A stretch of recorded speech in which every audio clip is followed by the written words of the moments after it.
snap it, and it's Trey Burton who throws caught. Foles, touchdown. Here he goes. It's Hester. Inside the 30. Hester's going to take it all the way for a touchdown. Fields stumbling, trying to cut it back. Justin Fields making magic happen. There goes Fields. Touchdown! Hurts on first down, fires downfield. It's Deshaun Jackson back in the lineup. Missed the last 7 games, and he will take it 81 yards. A somersault into the end zone. His first touchdown of the season.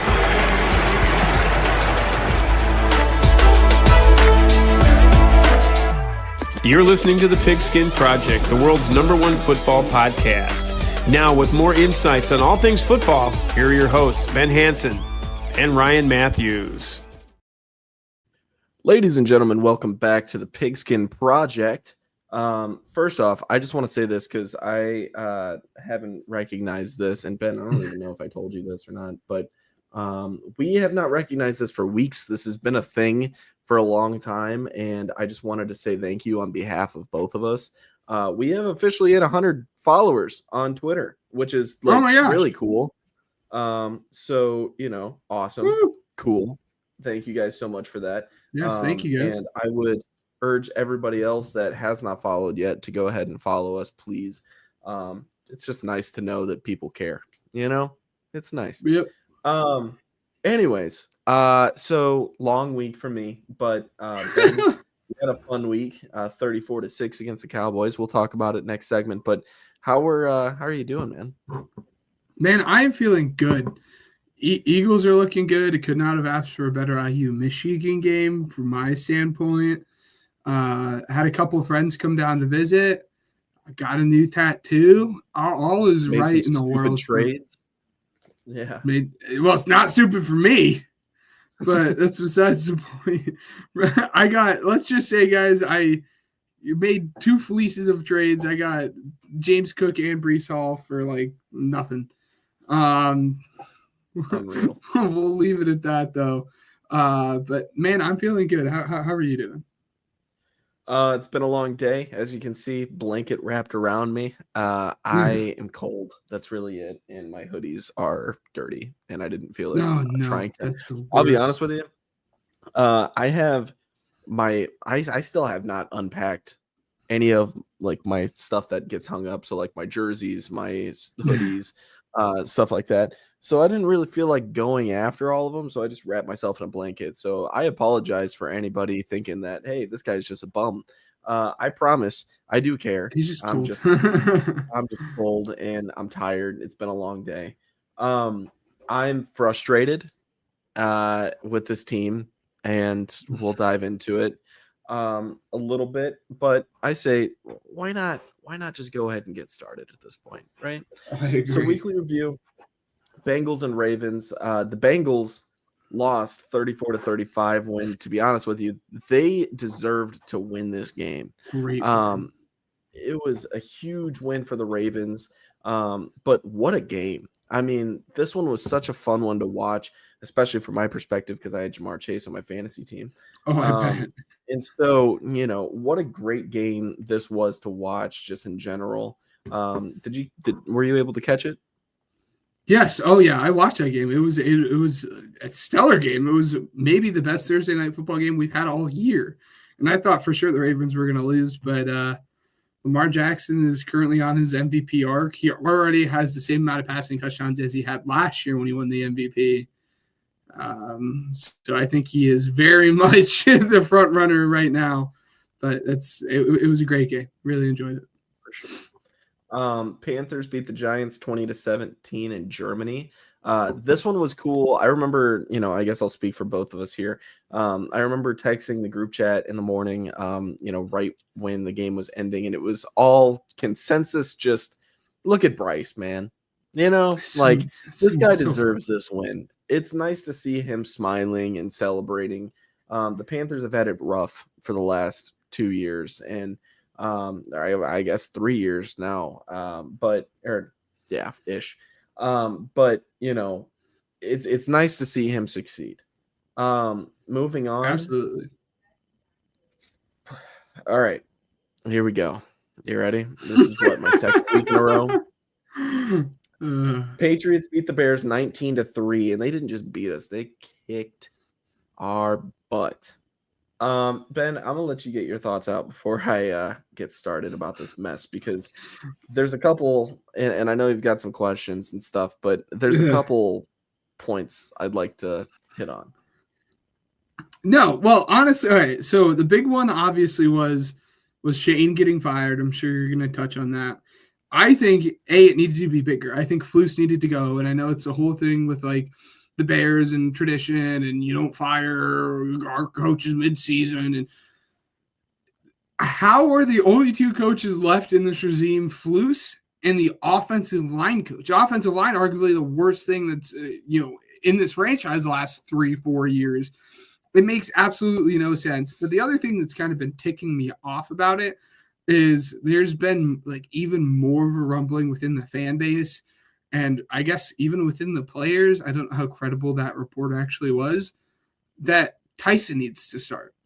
It makes no sense. You're not going to benefit. You're not winning these games. What are we doing benching our rookie quarterback? It's the same thing with AR, but the difference between AR and Caleb is I think Caleb is actually a good quarterback in a bad situation. Like, I don't think it actually has a lot to do with Caleb being a bad, go Hoosiers, baby, being like bad. And it is upsetting. And I think Bears fans don't know what to do with themselves because they had high expectations. Told you guys to temper them a little bit. I told you guys to temper it a little bit, and those expectations didn't happen. And now you guys don't know how to like handle that, and it's a little upsetting. But I will let you to say your piece. Going into the game, I just want to say that I had good vibes, right? I don't know if you remember it, but I tweeted out the same thing that I essentially sent the group chat. I said, Chicago, enough of the boo-hoo. Let's get a win today. 4-4 sounds like 0-0 for me. Momentum shifts towards Chicago today. Yeah. And then at half, right? At half, you look at Cole Kmet has 1 target and 1 catch since the bye week. That was against Washington halfway through the fourth quarter. So after a 5-catch, 70-yard, 2-touchdown day in London, the Bears have ultimately decided to stop utilizing Kmet. I'm personally just reading these tweets from me so that I could channel my inner anger and really put out the best Bears take I can for you guys. So, this is when I started to kind of lose my mind. I said, these offensive struggles have me considering things about this team I never thought I would. Maybe Eberflus didn't lose the locker room. Maybe Caleb did. But we're not ready for that conversation yet, are we? So I remember sending that to the group chat as well, and you being like, that's interesting. Because I guarantee you, before me, you had not heard that point yet. And that was a huge talking point throughout the week, and it turned out to just be garbage. It's not true. The whole locker room's actually pretty cool with Caleb. Everybody believes in him, and it's really nice to have that. Shocker. I said, are we really going to trot this squad out against Green Bay next week? Man, we're in for a rude awakening. Hey, past Ryan. Yes, that's the answer. Let's see. So, yeah, just going into the play calling, this is the most frustrating part about it, right? You are in the 2-minute drill. First half, you have no timeouts, which, by the way, thanks a lot, genius head coach. I don't know how you managed to do that. But why are you calling an HB draw against a clear blitz look in a 2-minute drill? It doesn't make any sense at all. It doesn't. And one thing that I have to say about that as well is that it's clear that Shane Waldron was not taking any kind of insight from his guys in the middle of the game to make quick adjustments. And that was confirmed in today's press conference by Caleb Williams and I think Keenan Allen, saying that, hey, we just didn't like making adjustments in the middle of the game. He would like to go into halftime, make the adjustments there, and then we wouldn't get the same looks after the half. The guy just didn't want to change. And it seems to be a common theme in Chicago coaches in general. It's very frustrating. And then I'm just going to be flat out honest. I reposted this as well. I also think that Caleb is a good quarterback in a bad situation. I think that the coaching staff is just incompetent and everything. I just want to preface it by that. But his accuracy is becoming a huge concern. The dude's maybe getting 50% of his passes completed in a football game. That's horrible. And not only that, but Ben, I don't know how much Bears football you've been watching, but he is so conservative now. Like, I know in college he was willing to take his game, man. He's not playing like Caleb Williams knows how to play. He normally, and I was scared about the hero ball and everything as well, which might factor into it just a little bit because he might be trying to take a big shot, but he feels hesitant. I mean, then when he's looking back at his first reads on the checkdowns, it might be a little too late, and then bam, he gets hit, right? He got hit before I finished explaining that situation. And, so now when we look at Waldron getting fired, this is the thing that keeps me kind of optimistic about it. Because Thomas Brown, which was the passing game coordinator for the Bears this whole season, which unfortunately doesn't have that much chemistry built with Caleb as of right now, which is just mind-blowing to me. If you're the passing game coordinator, maybe you should be in touch with your quarterback a little bit more, but that's beyond me. I'm thinking about when Thomas Brown talks, he's saying that we cannot be scared to take shots downfield. Now, one thing that I have yet to see, for one, Keenan Allen can be that deep crosser guy. He can be somebody like that for you, and he has not been unleashed like that yet. DJ Moore can go up and get these one-on-one balls, and he proved that with Justin Fields of all people. And not only that, but you drafted a guy in Rome Odunze with a top 10 pick instead of investing it on your O-line, which I'm not mad about per se, but Rome has yet to show off in a regular season game that his 50-50 ball talent is incredible. The dude's a great 50-50 ball guy. Put it up there for him. So I'm just going to close this out with this, right? I mean, Flus should have been fired. That's obvious. I'm not going to point that out too much. Going into this week with just a tiny bit of optimism. But when it comes to Caleb Williams, for the love of God, don't pull this guy ever. This is his year. This is his year. Unless he's injured, do not take him out of the game. He needs to make as many mistakes as possible before he learns. This is going to be something to where he needs to gain the confidence to just go ahead and take the shot. I don't care if you have 4 interceptions in the same game. Jared Goff just threw 5 in the same game and they still won. So, you need to learn how to take shots. I don't care how many interceptions you end with at the end of the year. Be trigger happy at this point. Hit the weapons that you have available to you now, because I don't know if we're going to keep Keenan Allen at the end of the year. So I want him to just go guns a-blazing, be confident, be Caleb Williams, see where that gets us. I'll be honest with you. I think if he does that, we win a couple more of those games. I think that we could potentially beat the Patriots there. It's just our O-line was decimated. I'll be honest with you. So, that was a huge hit. But, I mean, the Cardinals game wasn't even that great of a showing either offensively. The Commander, I mean, play like you did in London. How about that? Let's just say that. Because, I mean, everything about London was Caleb's game. That was it. And then most of all, my biggest concern about this is that Thomas Brown's offense is going to look so good that Eberflus is going to keep his job. That's my biggest There's problem. No way. So, I don't think you guys are going to win enough games in the season. Again, I mean, do you guys win another game the rest of the season? That's the question you're asking yourself now. I don't think so. And it's sad, but it's the truth. Yeah. Moving on. Oh, wait, no. You had a question to ask. Really quickly. So the other big hot topic Bears fans are talking about right now, and obviously I know where you stand on this because of your Twitter, and if you guys haven't seen it, go follow Ryan's Twitter. It's below his name there. There's a lot of Bears fans are calling for Poles to be fired too. I do not understand that. What is that about? Obviously, I know that you don't want him fired, but why? Why are Bears fans calling for him? So that's a great question. So Bears fans ultimately, after going through this tweet that I didn't know was going to blow up, I'll be honest with you, 15,500 views. I was like, all right, cool. So we're here now. So The consensus is essentially, you know, he decided to keep Flus. So that was one thing. Not just hire him, but keep him after multiple seasons of failure. He literally, statistically, at every point, Eberflus is the worst coach in Bears history. So, I mean, technically, it's only up from here, but why are you doing this? This is your decision. Another thing is, we've been last place in the division all 3 years that Ryan Poles has been there. Given for me, I'm going to state my opinion on it later on. Let's see. Another one is the fact that he hasn't really invested much into the trenches as much as he said that he was going to. He's kind of built around the trenches, and it just doesn't make sense to build a team that way. You kind of have to build it from the inside out, and he knew that. It's just right now, he didn't do that. And then let's see.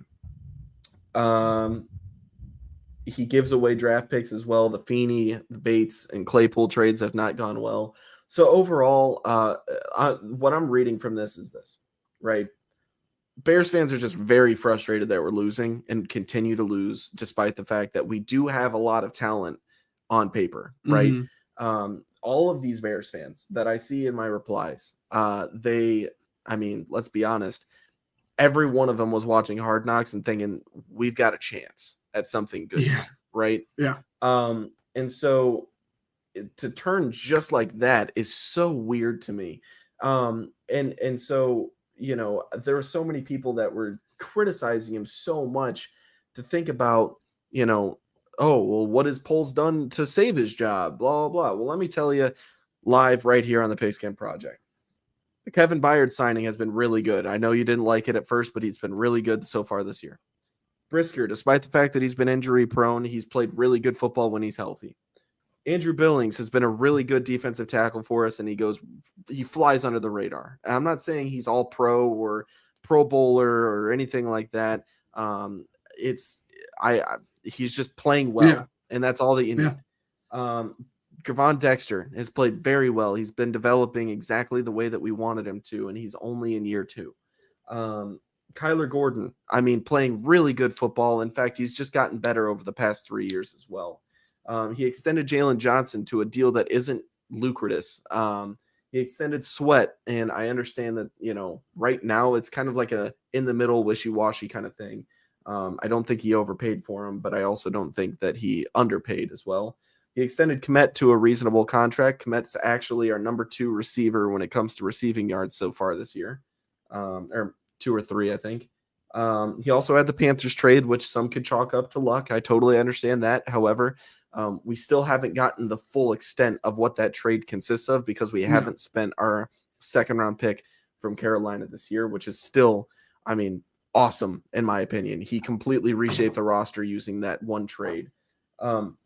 He drafted Caleb, which just so happens to be the most sought after and top prospect in the draft at the quarterback position for a very long time, despite the fact it hasn't worked out for us quite yet. I chalk that up to coaching and not so much the GM. He made the correct decision. He could have drafted Bo Nix for all I care. He drafted Rome Odunze, which, by the way, this is a sad statistic, but despite the fact that Rome Odunze hasn't done much, if you look at Bears games, he is the leading receiver in receiving yards for the Chicago Bears this year over DJ Moore and Keenan Allen and Cole Kmet. He also drafted Jack Sanborn, which is just a complete stud. This guy's been amazing for us. He drafted Austin Booker, which has also been a stud. Elijah Hicks was also a pretty decent pickup as well for the defensive back core. Darnell Wright, whether you like it or not, the dude's playing good football. Is he a top 3 tackle in the league? No, but I think that for a year 2 guy, you shouldn't expect that anyway. DeAndre Swift, hey, guess what? He finally picked up and figured out how to be a running back. He's actually doing pretty solid. Do I want that to be my number 1 free agent signing? Definitely not. But is it a good signing? Yes. Could we have had Saquon? Probably. But at the same time, it is what it is. This guy is good for us right now. Let's not compare each other to other teams for right now. Let's take a look and see what we're doing okay. And DeAndre Swift is one of those things. And not only that, but the assistant GM position, the Bears never had an assistant GM. Ian Cunningham has been great. And I mean, let's be honest, Ian Cunningham should be a GM of another team here soon. The fact that he's gotten looks from other teams should give you an example of how successful Ryan Poles has been as a GM since he's been here for the last 3 years. So you cannot tell me that this guy deserves to be fired already, despite the fact that his only one head coach effort has failed. Do I think that he should have been fired last year? Absolutely. If I had lived in a perfect world, Jim Harbaugh would be my head coach right now. The dude's doing great things in LA, but unfortunately, that's not our position. Our position is, hey, we have the rest of the season. Let's figure it out with the new play caller. If it doesn't work, who knows? Eberflus might be fired within the next few weeks. I mean, this is his third play caller. So we don't know what's on the table right now for Ryan Poles. I think it's ridiculous that Bears fans are overreacting this much. We still have a lot of the season left, so I won't say that it's over, but I'm going to say that it's over pretty much. I don't see us winning another game, but I hope for the best. Let me be surprised. I don't know, but this is not Ryan Poles' fault. The dude put so much talent on this roster on paper and said do something with it, and this coaching staff hasn't. So I think at the end of the year, we're not going to have Eberflus anymore. Take a deep breath. Good. If Eberflus is contained, or not contained, but if he's kept by Ryan Poles, then we can possibly have a conversation about how hot this guy's seat is getting. But as of right now, it is week 11 of the third season of Ryan Poles' tenure with the Bears. And the dude has deconstructed and then reconstructed this roster extremely well. So for you to tell me otherwise, you're wrong. I don't know. So, yep. Yeah. Anyways, is that the general consensus for around the league as well? I know you're an Eagles fan. I think yes. I think around the league that's how people believe it, and I think the one I don't want to say sticking point is, but the one concern for people is it's just you guys are resetting that same cycle of GM, and then the next year they get they draft a quarterback, and then you fire that or the head coach, and then they draft their quarterback, then you fire the head coach. Now the head coach is stuck with the quarterback he didn't draft, and it's just that vicious cycle that keeps him restarting. But at a certain point, I understand you don't want to keep it restarting that, but you can't stay where you're at now. So, did you know that Bears quarterback and coach carousel that we have going for us right now dates back to when we had Jay Cutler or before we had Jay Cutler? Jay Cutler, yes, it's wild. It is wild. I don't know if anybody knew that or not, but it started when our GM fired Lovie Smith after a 10-6 season, which, by the way, might go down as one of the dumbest decisions that Bears have ever made in general. But it was primarily because it wasn't his coach. And then guess who he ended up hiring after Lovie? Mark Trestman, which Google him as far as where he's doing right now because he's not doing well. But anyways, 49ers beat the Buccaneers, I believe, in overtime, right? 23-20. Just a fun game altogether. I feel bad for Baker. I'll be honest with you. I think Baker deserved that one. Chiefs beat the Broncos 16-14, leading to what the title of this podcast is. The Chiefs are inevitable. They're just going to win. They're just doing that. They blocked the field goal, and that's how they ended up doing it. That's it. The Broncos deserve to win this game. Bo Nix, by the way, playing great football. But what do you got for me? No, that's a frustrating thing. We had talked about it last week, is that the Broncos seem to be, I don't know why, but the kryptonite for the Chiefs. And they were in it, and they had a chance to go down the field and again win on that field goal, but it was blocked, and the Chiefs win. And it's just the Chiefs are going to continuously find ways to win, and that's what good teams do. Good for them, but it's just frustrating. Can someone please beat this team, please? Yes, and it might happen this week. Bills beat the Colts 30-20. Joe Flacco looked like Joe Flacco should.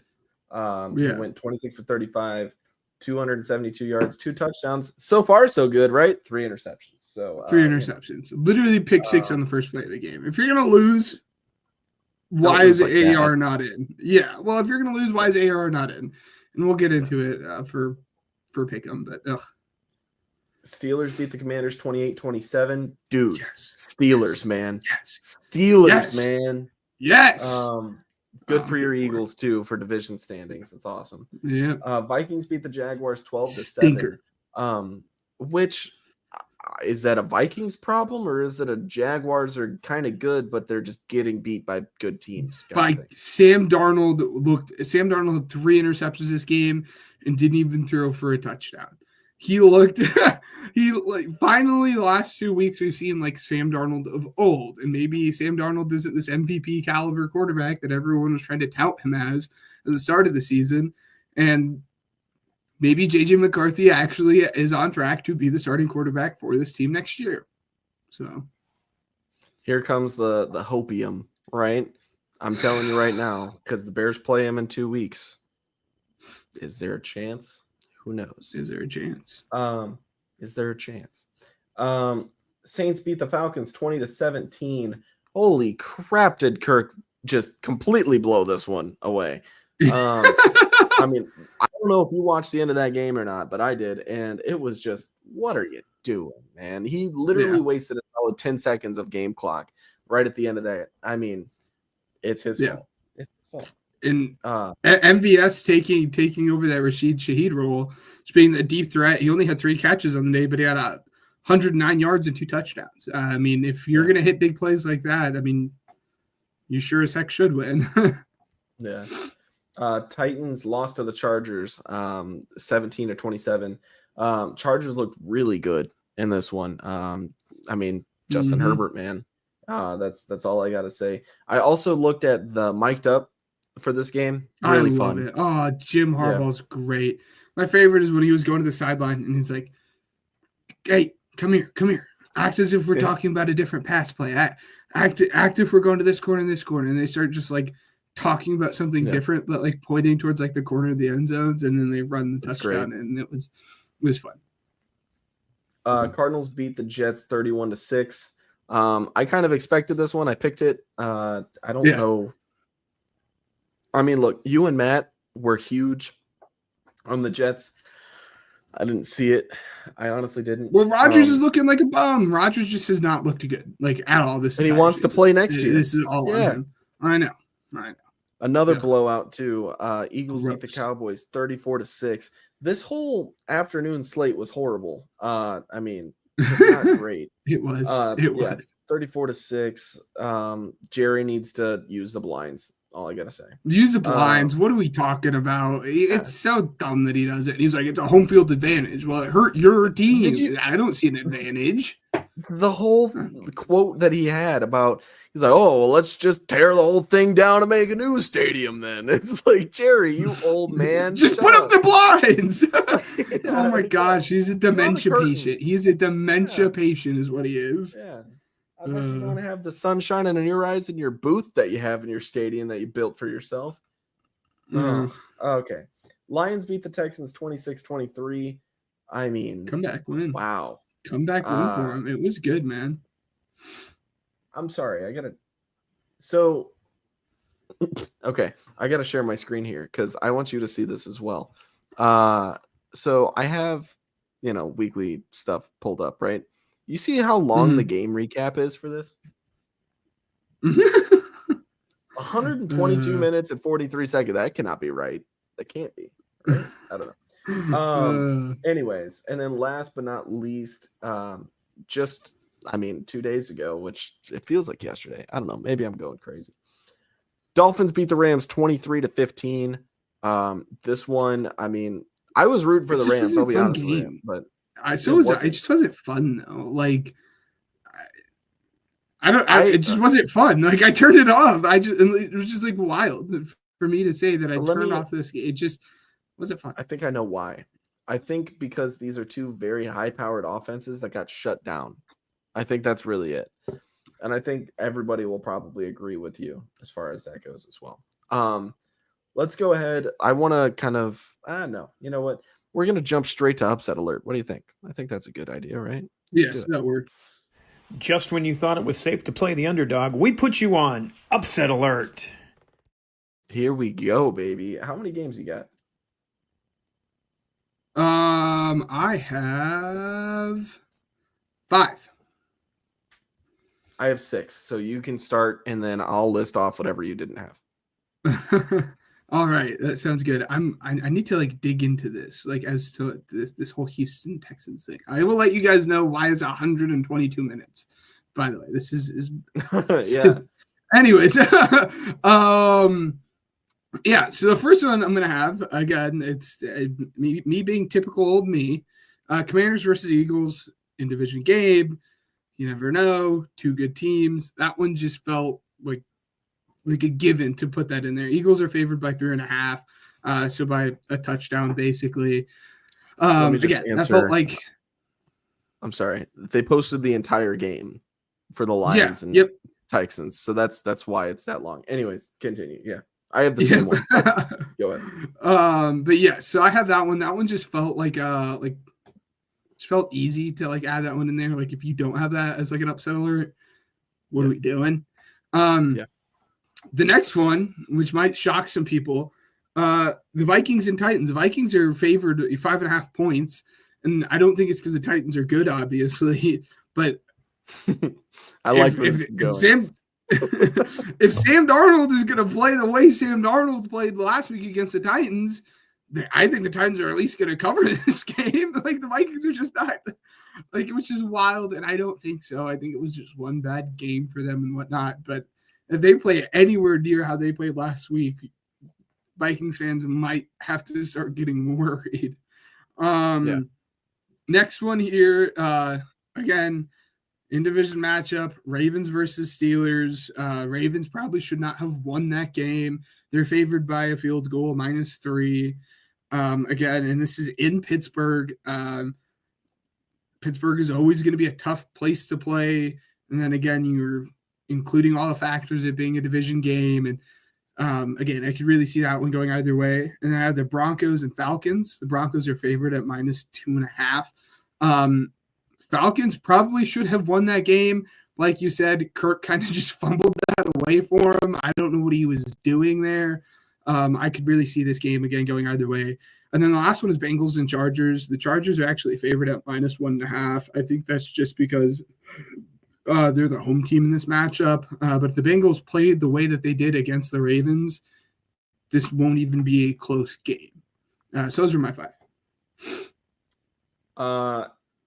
Yeah, I mean, you had 3 of them.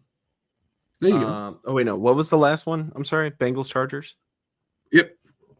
Yeah, okay. All right. So you had 4 of them. So I'll cover my last 2. Seahawks and 49ers. This is always a good game. Almost put that game on there. Yeah. It's not that it will happen. It's more so that it can. That's what this whole segment's about. Game, man.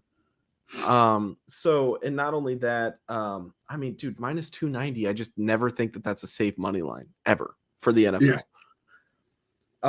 Plus the Seahawks, man, you just can't count them out this year for some reason. I know. But anyways, yeah. Why is Patrick Mahomes ever plus money? Ever? The dude should never find himself in that territory. The Chiefs are plus money against the Bills, and I'm just going to tell you right now, you're going to want to take that. I'm just going to tell you that right now. So that does it for upset alert. Let's tell the people how we did for Pigskin Pick'em. It's not going to be a surprise to us, but maybe to them. You think you know football? Well, prove it. This is Pigskin Pick'em. All right. So last week, Ben, you started out pretty hot, but then I realized, hey, so did I. We both tied 8-6. Insane. Woo! Which means I retain my 5-game record lead over you. Yeah. I am 95-55, and you are 90-60. So we called it too, right? Like we called that we were going to split on the 4 games. That's exactly what was going to happen, and we split 2-2 on those games. And hopefully we don't have an even number of games we pick differently. Because Lord knows if we do, we're just going to split on it again. Yeah. Commanders, Eagles. What you got? Yeah, come on. Who would I be if I don't pick the Eagles to win this game, right? Marshall Lattimore is not playing in this game. I think it's going to be a really, really fun game. We'll kind of get into how I expect the receiving game to go when we talk about pigskin payout and whatnot, but I think it's going to be a really, really good game. Honestly, I'm just disappointed that I can't watch this game. Very silly of me. I scheduled myself to work Thursday night from 8 to 11, which is like, I know, from 8 to 11, not even thinking about it. I scheduled myself like 2 weeks prior, not even thinking like this was a possibility. So I scheduled myself literally during that entire time slot of the game. But it's probably good for my mental health. And honestly, it might be a good omen. When I haven't watched the Eagles play, they've won. So maybe the same thing will happen again. I'm just a little disappointed that Lattimore's not playing. I'd want an excuse for either team. And with Lattimore not playing, it opens the door for an excuse for either team. If the Commanders win or the Eagles win. So, but Eagles. All right. I am also going the Eagles. I think this is actually going to come down to the run game. That's my expectation. Terry McLaurin versus Quinyon Mitchell is going to be a fun matchup. That's what I'm looking forward to. Browns and Saints. Good Lord, do we have to? Yeah, I'm going to pick the Browns because the Jameis Winston factor of it all. Jameis Winston was like the Saints quarterback, backup quarterback last year. I think he's just going to go out. I think he's going to have fun. He's going to ball out. I think Nick Chubb is finally going to have his feet under him. He played those first 2 games. Now he has a bye. So this will be his 3rd game coming off of a bye week. Again, I think he's going to have his feet under him a little bit. I'm going to go with the Browns, but I do not feel confident in that pick. Yeah. I'm going to go with the Saints. Oh, yay. I'm just not going to do it. I don't like the Browns this year, man. I don't. And the Saints shocked me last week, and I think they're going to ride out that momentum with their new head coach to be able to topple over the Browns. So Packers and Bears, let me just go ahead and fill this in because I have Packers by 1 billion, and I know you do too. By the way, no, I'll wait until Pigskin pay out. But Ravens and Steelers, this one's close. What do you think? This one is close. I didn't know which one to go with. At the end of the day, I know you're a Steelers guy. I'm kind of hoping you're picking the Steelers. That way we can pick different. I'm going to ride with the MVP. He won a game he shouldn't have, and I think he's going to win this one. We're going Ravens. I'm going Steelers. I am. Yes. Woo! Yes. Jaguars and Lions. Yeah, we'd both be stupid. I mean, Trevor Lawrence isn't playing again. It's going to be the Mac Jones offense. It's the rest of the noon slate I could pretty much fill in, I'm sure. Rams I'm sure. And Patriots, I'm going with Rams. You probably are too. Yep. Colts and Jets. Okay. I don't know why I'm going to do this to myself. But I'm going to continue to do it. Buddy. It's just I will not say die. I don't know if we will. I'm going with the Jets. I'm not confident that AR is going. Okay. I'm not confident that AR, because AR is playing. This is what we're talking about. That's again, why. they benched him. Yeah, they benched him. They're like, oh, like we don't know if he's going to play again. But again, if you're going to continue to lose the games, why not at least have your young quarterback get the playing time and develop a little bit more? And if he plays anything like he has the last couple, the start of the season, there's no way the Jets lose this game. I'm going Jets, and I'm ready to get hurt again with this. Jets is just never going to say die team for me. I'm just going to continue to be like, oh, maybe this is the week that they put it together. Jets. Yeah. I'm also going the Jets, and hurt me if you will, Aaron Rodgers.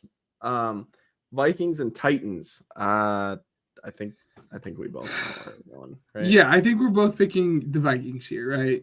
Yeah. I think we're picking the Vikings Raiders again. And Dolphins. I think we're both picking the Dolphins as well. So, Falcons and Broncos. Okay, so like I said, the Broncos are favored in this one. They're favored at 2.5 points. I'm going to ride with the underdog here. I'm going with the Falcons. I think the Falcons are the better team, given they're playing away. But I think if they cannot be stupid, they can win games. And it's kind of been like their whole thing. They've lost a couple of games throughout the season with like stupid decisions and not being able to do like play clock stuff. And I think if they cannot be stupid, I think they'll win this game. Yeah. I am going to go with the Falcons as well. Okay. But yeah, Seahawks at 49ers. What do you think? I'm going Niners, man. CMC looked good. Again, he didn't look as like amazing as CMC usually does, but it's his first game back with like the whole Achilles stuff. It's going to take time for him to get there, but I think this is going to be the first game where we start seeing kind of the CMC of old. I'm going with the Niners. Brock Purdy actually looks good now that he has weapons too. So yeah, no kidding. Yeah, I'm going with the Niners here. Chiefs and Bills. I think the Bills are going to get it done, guys, and I'm ready to get hurt. And I know the Chiefs are going to win this game. It's just going to happen. But I'm picking the Bills. I'm hoping Josh Allen can get the job done. Bills. I'm going with the Chiefs. I'm not going to put my money against Patrick Mahomes. Fair enough. Bengals and Chargers. I'm going to stick with the underdog here, man. I'm going with the Bengals. I think the Bengals are going to win this one. Again, if they can have anything like they had on Thursday Night Football against the Ravens, they're definitely going to win. Yeah, I'm right there with you. And then Texans at Cowboys. I'm assuming we're both going Texans here. Yes. Yeah. So it's crazy. So we disagreed on 3. So we're gonna have something out of that. I placed a bet in the middle of this, right? Mm-hmm. I believe it aligns with all of my picks. With the exception of the Saints-Browns game, because I'm not betting on that. I bet on the Eagles, the Lions, the Rams, the Vikings, Jets, Dolphins, Steelers, Packers -5.5 because that's way too small of a line. 49ers, Falcons, Chiefs, Bengals, and Texans. I put $10 on that because I was like, this is too good to be true. That's 10 to win $5,000, dude. So like, we'll see what happens. If I somehow, some way have a perfect, or close to perfect, depending on the Bears or the Browns and Saints, then we'll see how that goes. I'm very tempted. You wonder what's going to happen there. The Bears are gonna lose, but they're gonna cover. So you're still gonna have to suffer with the Bears' loss, but then they're gonna cover and they're gonna ruin your parlay and just gonna be a whole thing. Yeah, I was. Well, let's get into our next segment before I spoil one of my picks. They say winning isn't everything, and that may be true in some cases. But right now, let's make some money. It's time for Pigskin Payout. All right, so Pigskin Payout. What I was getting at. I'm just gonna go ahead and start. I'm sorry. So we were talking Bears Packers. I'm taking Packers -13.5. They're gonna win by 2 touchdowns. Wow. Plus 261 odds for that one. I'm taking Commanders +3.5 against the Eagles. I think this is gonna be a very low scoring game. But like I said, it's gonna come down to the run game, in my opinion. That's at -112. And then Vikings -6 against the Titans. Titans are just bad, man. That's -108. If you take those 3 lines, put them in a parlay, you get plus 1216. So $10 wins. I want to say about 121, almost $122. So what you got? There you go, man. Yep. So I'm gonna have AJ Brown anytime touchdown score. The fact that that's plus money at 130 is wild to me, especially with Lat not playing in this game.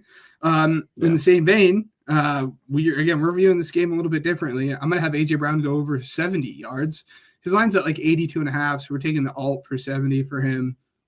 And then as much as it hurts me because Quinyon Mitchell has been great all season and he's locked down even better wide receivers than Terry, I am going to go over 60 yards for Terry McLaurin because he averages, I think it's 84.7 yards a game against the Eagles. So that one just seems like, I don't say safe, but it seems pretty safe, easy. And of course it's always the easy ones that don't hit.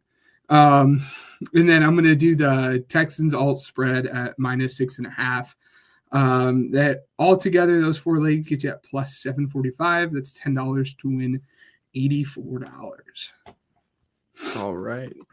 So we definitely view that game differently. I think there's going to be a lot more passing in that game. So it'll be fun, but unfortunately, we both picked the Eagles, so there's nothing really on the line there besides our money if we were to decide to bet that.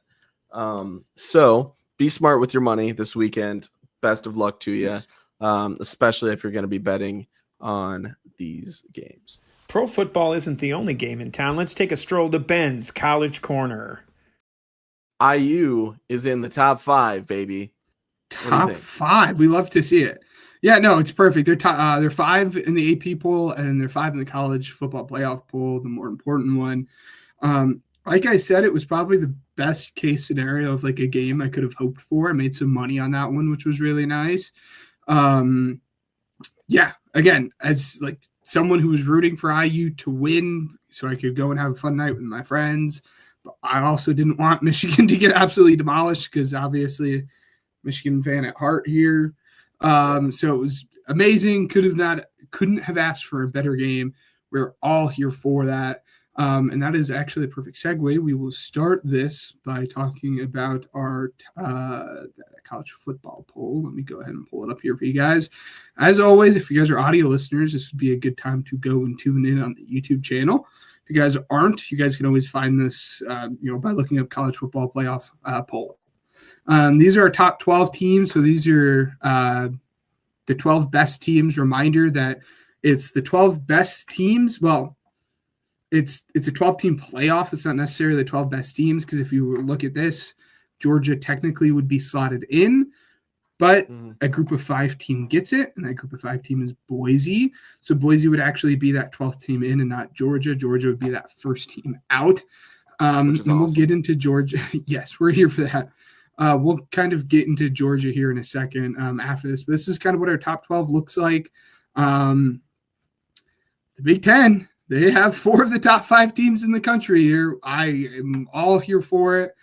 BYU, we'll get into them in just a second. But, man, I don't know what is going on with the SEC right now. It kind of comes back to like a long-term theme we've had. I don't know if it's just a matter of the SEC has not looked as good as they have in the past, or if it's just all SEC teams look good this year, and that's why. It's going to be really funky. It's going to be really fun to see how the rest of this plays out. And then here are kind of the next ones. Like I said, Boise State's going to be our group of 5 team right now as is.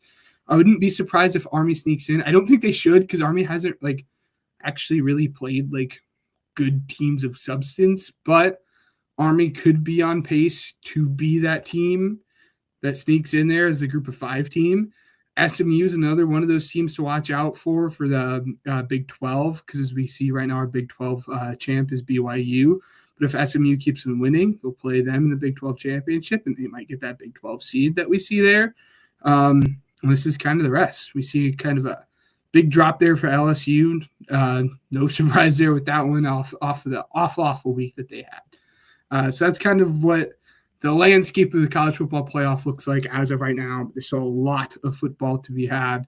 Just because Georgia's 12 now does not mean they will end the season at 12. I'd be shocked if the football committee does not put Georgia in the 12-team playoff. It's just like it's against their like bones to not do that. They have to. I hope they don't. I hope it's an impulse for them. It's an impulse for them. They have to do it. They have to have Alabama or Georgia in it. They can't not have that, which is frustrating. And it goes back to the whole name brand stuff. And that's besides the point. Anyways, watching. This is fun. Yeah, you did. It is a fantastic year this year. Kind of the other news, so we just went over that college football poll for you guys. I told you guys to watch out for that BYU-Utah game in the Holy War.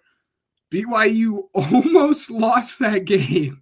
And to be frank, BYU probably should have lost that game. They ended up pulling out and winning that game. They won 22-21 in a very, very, very good game. Again, I told you guys to keep an eye on it, and it lived up to it. Another game I told you guys to keep an eye on was that Georgia and Ole Miss game, and we saw it.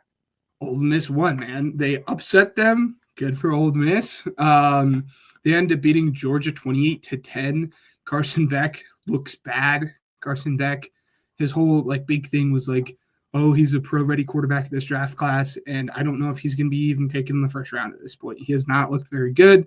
It's kind of the comp people are throwing around to Daniel Jones, and I love that. I think that's like a perfect comp for him right now based off the way that he's played this season.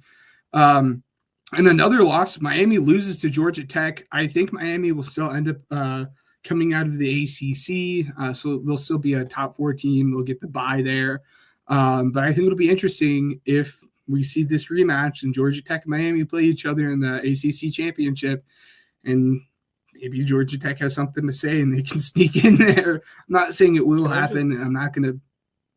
I just want to add, they're playing Wake Forest and Syracuse. Is it too out of the realm of possibility that one of those 2 games is close? Cough, cough, Syracuse. Miami? Cough, cough. Yeah.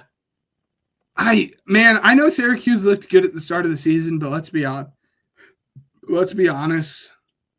Kyle McCord's a quarterback. I'm not. No, I know. I'm just. I'm not very blown away with how well they've even looked this season. What is their overall record? 6-3 right now. 6-3. At the end of the day, I do think they're going to do everything in their power to have Miami be that team in the ACC. So if it comes close, I think Miami's going to win. But I don't think it's out of the realm of possibility. I will be rooting heavy against Miami just because I think they're frauds. I don't think I would hate for them to get in over somebody else just because I know that they're going to be like a first round exit. You know what I mean? So it's like, well, if they win, they get the bye in the first round because they're the conference champion. Okay. Well, first game exit that they play, but like, I don't know. Also, when you finish up, I got another point to make just because I'm playing around with this playoff predictor. So absolutely, the playoff predictor is so much fun. And then Alabama absolutely shellacks LSU. It was not even a game. Brian Kelly continues to not be able to win these games. Brian Kelly is the SEC version of James Franklin. Like, he just can't win these games.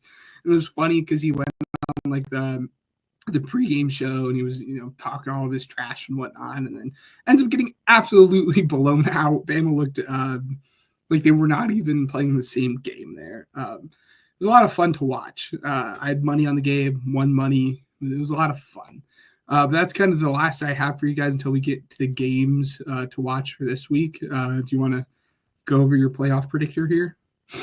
Yeah, so I just want to get your feel. First off, I got a question for you. So last time, I guess just last year, I went to my very first IU football game. Stands were not very packed at all. No. And tailgates, I will say, we walked past some of it, and obviously the tailgates still are always a little popping. bit of a yeah. But my question is, what is it like now?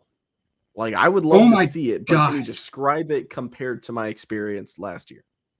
Yeah, no, it's completely different. It is wild. So the tailgate fields have always been popping. IU's kind of they're known for 2 things. Well, they're known for 3 things. They're known for their basketball. They're known for their business school.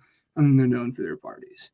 So the tailgate fields are always popping. There's definitely a different vibe coming from the tailgate fields. Last year and prior years, it was definitely like, not that you should, please be responsible. But a lot of it was like, we drink to forget. And people were so, again, please be responsible, not encouraging any bad behavior or anything in that aspect. But this year it's still the same packed tailgate fields, but the vibes coming from that is completely different. But really the big thing, as you pointed out, is the stadium. It's been a very, very long time since we've seen this stadium as packed as they have been for the entire season. And it was wild. Most people left at halftime, and we're not seeing that now. The student section is staying. The fans are staying to watch the entire game, to witness how good this team is. And I mentioned that BYU kind of feels like that TCU team of a couple of years ago. That's the vibe I'm getting from this IU team now, man. They kind of seem like a team of destiny. And again, I'm not saying they're winning it all or even making it to the championship game or anything, but it's a completely different feel. And they actually just finalized plans today to do work on the stadium to make it bigger, because they're like, oh shoot, actually people are coming and people want to watch Coach Sig, and they're finalizing plans to put more seats in. I don't know exactly what those plans like look like and the details on it, but making the stadium bigger because they're like people actually we're not just a basketball school anymore. People are staying. People want to watch it, and it's not even just the vibe on like in the stadium and on campus. Like again, it's always been a beautiful. You came here and you visited IU. Absolutely love the school, but the vibe on campus, everyone's just happier. Like when you have two very, very good teams in basketball and football, the student morale is just different too. And it's right. Could not have asked for a better timing with this being my senior year for this team to look as good as they have, man. For sure. Oh yeah. Well, this playoff predictor that I have for us, I picked Ohio State to beat Indiana, not biased. It's more than likely what's going to happen. No, I agree. Yep. And then just curb stomping Purdue, right? Yeah. With this happening, IU does not make the conference championship game. OSU will be playing against Oregon. The calculated probability to make the college football playoff is 97%. They have a 0% chance of getting the first round bye. They have a 63% chance to host the first round, so that'd be fun for you. Then they'd have a 34% chance to be a first-round visitor. Now, in this simulation, this all-state playoff bracket predictor, and I reloaded it a couple times to see what it would do, and Indiana hosted every time against this one team, Notre Dame. And I was wondering how you would feel if Georgia came to town. Oh, that'd be gross. That's so gross, too, because all the students all year, they're like, and I think the students are getting ahead of themselves because all year the students are like, we want Bama. We want Georgia. And I'm like, no, we don't. Stop it. We haven't played any, like, we've blown teams out, which is, like, awesome, but, like, we haven't played, like, an elite caliber team. Watch what you're wishing for, please. It'd be scary. The one thing that does suck a little bit is unless we get to the second round, I will not be able to watch a home playoff game. I'll actually be on vacation during the first round. So even if we're hosting, I won't be able to watch it. So unless we win the Big Ten, I will not be able to watch a home playoff game for IU. Which Are you gonna be home for that? Is that when that is? I'll be on vacation. So like right now, like that slate of games is going to be like the weekend of like December 20th, 21st, 22nd. And I'll actually be in Nashville. So I will not be there, but I'm not saying that I hope for this to happen. And I don't think it's really a possibility at this point, but there is a small possibility that Tennessee wins out and IU plays Tennessee, which would be good. If IU plays Tennessee, that's right there, kind of near Nashville. I might have to I might have to go and watch that game. That might be the best case scenario for me as a fan. So you're saying if Tennessee wins out? Yeah, if Tennessee wins out. So let me like wins really like yeah. Conference championship too or no? It can't be the conference championship because if they win the conference championship, they'll get a bye. All right. So at this point, they make the playoff and they host the first round. And according to this calculator, they play Ole Miss at home. And Indiana plays Georgia in Georgia. All right. Anyways, I do want to tell you the rest of the playoff simulator as far as how far they had Indiana going. Just because it was just a fun simulation. So originally what they had was sorry, it's my cat, guys. Anyways, let's see. I'm trying to get it back. Yeah, so they had Indiana beating Georgia, Indiana beating Ohio State. Oh, and then Indiana losing to Oregon in the semifinal, and Oregon going to beat her to win it all. That would be huge for that recruiting. would be so. Yeah, that'd be huge for recruiting. But like, also, let's do our weekly check-in on it, just in case everyone forgot or you guys are new viewers. The very start of the season, I think it was either $5 or $10 down on both Oregon and both Oregon and OSU to win the national championship. So for Oregon, it was $5 to win $47.50. I could cash out for plus money right now, but I could only cash out for $8.38. And then for OSU, I could cash out to basically get my money back. So I'll keep you guys updated, but I will definitely end up cashing out at some point on that Oregon bet. I just want to see that cash out get a little bit bigger before I do that. All right, so let's go ahead and play our game, and then let's let these people go, huh? What do you think? Really, really quickly, the 3 games to watch for you guys this week. 10th or 6th ranked Tennessee goes into Athens and plays Georgia. If Tennessee wins this game, I don't want to say it. Like, if Tennessee wins this game, then their chances of making the college football playoffs becomes that much higher. And if Tennessee wins this game, that all but knocks out Georgia. That kind of gets rid of their hope of even competing in the SEC championship game. And if they don't have that based off their record, I don't think they make it. So if Tennessee wins, bye-bye Georgia. And I don't say you can lock it in, but you can pretty confidently have Tennessee in that 12-team playoff. You have Mizzou 23 versus South Carolina at South Carolina there. South Carolina is now ranked 21. They've just been kind of that hard team to play in the SEC. Really, really fun defense, as Ryan knows. But I think Brady Cook is back. So it's going to be a really, really fun game. And then the last one I have is a Big 12 matchup, Kansas versus BYU. Kansas has not looked good this season, if we're just going to be frank, but they beat Iowa State last week, 45-36, and they've been in a lot of these close games. A week prior, they played Kansas State, and they only lost 2 points, 29-27 to them.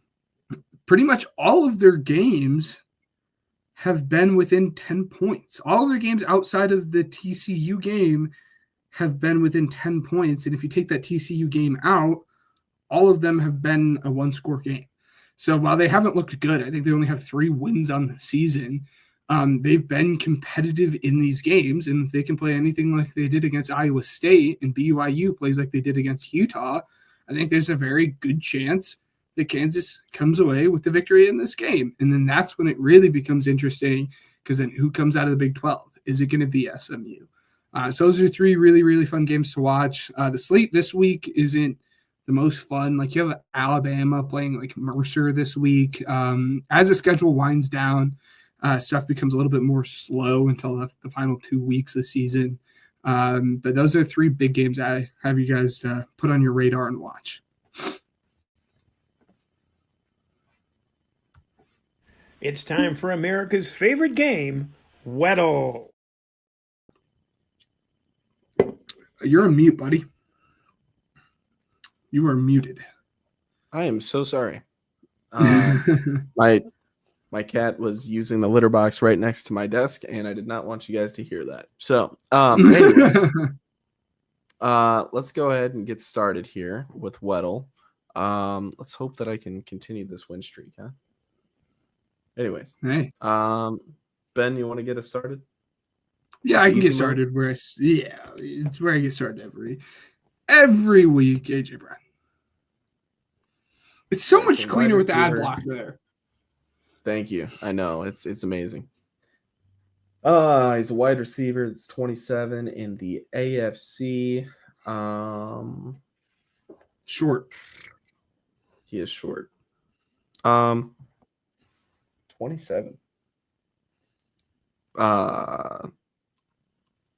Tyreek Hill?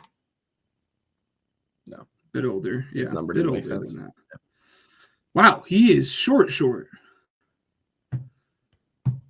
Oh my goodness. Yeah,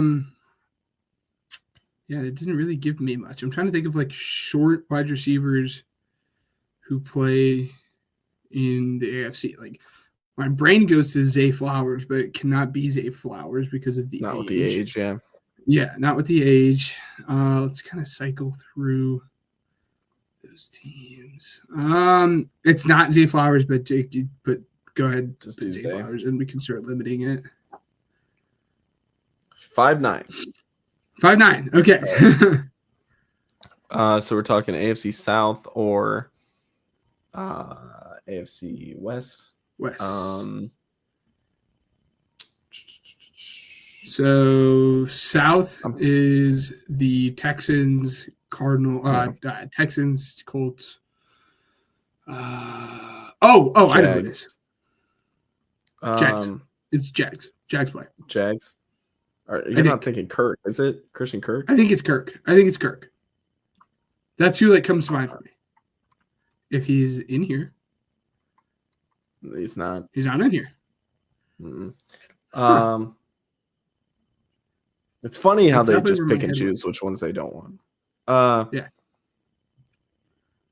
trying to think. Who else is in there? Bigger name player too.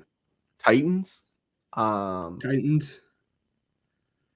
And then the West is going to be your Broncos, Chargers, Raiders, and Chiefs. I'm gonna go with Marquise Brown. I like that one. I think I like that one. Maybe type in. Yes, he's not in here either. Right. It's weird. Thinking. Okay, I'm gonna go Jacoby Myers just to see. What? Okay, maybe not. Well, wait. Yeah. Just to narrow down the division. That's really it. So he's a Raider. Okay. He's a Raider. That's 5'9", 27. Are we tossing in the white? Are we waving the right flag on easy mode? On the easy mode? That's wild. I mean, I'll look it up and I'll let you know if it's someone that we should know because this is wild. Because I'm trying to think of who else is a receiver there. Like Zamir White is a running back, right? There's no way. Okay. What? I'm surprised. I'm genuinely surprised that. No, but he's. Who else is a wide receiver there? I was thinking Trey Tucker, but Trey Tucker's 23 years old. Oh, okay. That's stupid. It's DJ Turner. Who? DJ Turner. Yeah. I mean, awesome. Cool. All right, let's go ahead and play the hard mode. What does DJ Turner do? Watch, and then that hard mode's going to be super easy. So. All right, so it's not an NFC team. It's not on defense. So there we go. With the height, it has to be someone on offense. Offensive line. He didn't really give me much there with age. Tyron Smith. I think he's too tall. I think Tyron Smith is like 6'8". AFC lineman, 6'5". Middle age. Didn't give us much. Oh, geez. Oh, lineman. That's weird. Now I got to think of O lineman. Quentin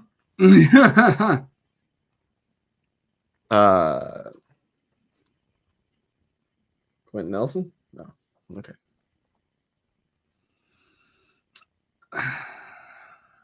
This sucks. I don't like this. I don't know linemen like this, so you've got an advantage. Yeah. Well, so it's either the North or I might stand a chance. Okay. My head went Tyler Linderbaum, but it's not based off the number and the age and the height. Creed Humphrey's too short. Type in Trey. I'm forgetting his last name. Trey. With a Y. Trey with a Y? Yeah. Trey Smith. Okay. Oh, come on. I couldn't have asked. Got the height correctly. So he's like kind of old, but he's not super old. I just had somebody in mind. The North. James Daniels not even in the game. Oh my gosh. Okay. No. This is gonna be bad. Oh.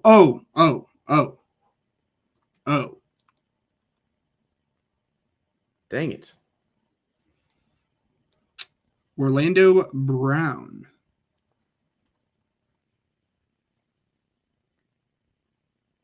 Schnikey. We're Ravens or Steelers?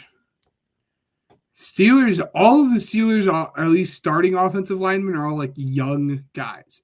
They've done a really good job of like building out a young offensive lineman or like offensive line with like a lot of potential and hope. I'm giving up. I don't know linemen. And I can't even think of anyone on like the only guys that come to mind for me on the Ravens are Daniel Falele, and it's not him because he's way too big and way too young, and Tyler Lindenbaum. All right, well, it's not Tyler. I'm gonna try to narrow down the teams here, but type in Tyler Lindenbaum.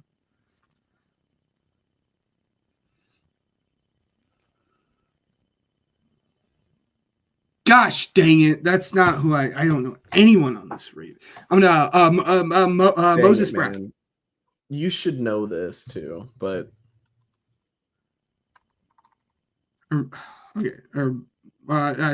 Moses Morgan. Sorry, Morgan Moses. Yeah, Morgan Moses. He's not even on them anymore. Wow, I should know this. You should know this.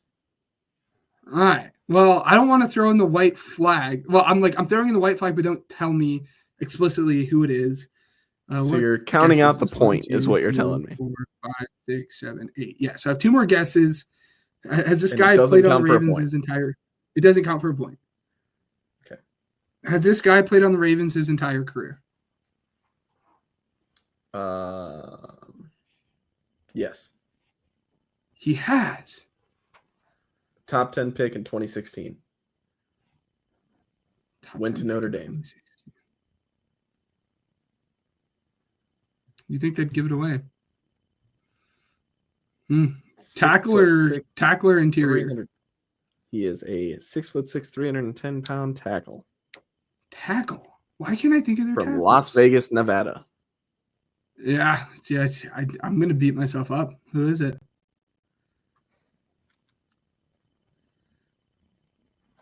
Ronnie Stanley. Huh. Oh no! He went to I thought he went to OU. I thought he went to OU.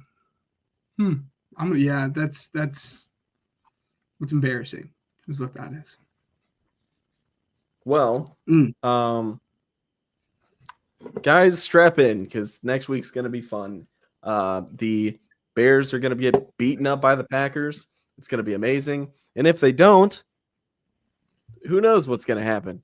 I don't know what I'm gonna do. Actually, I'm just gonna, before I get too ahead of myself, I'm just gonna stop. Ben, you got any closing comments?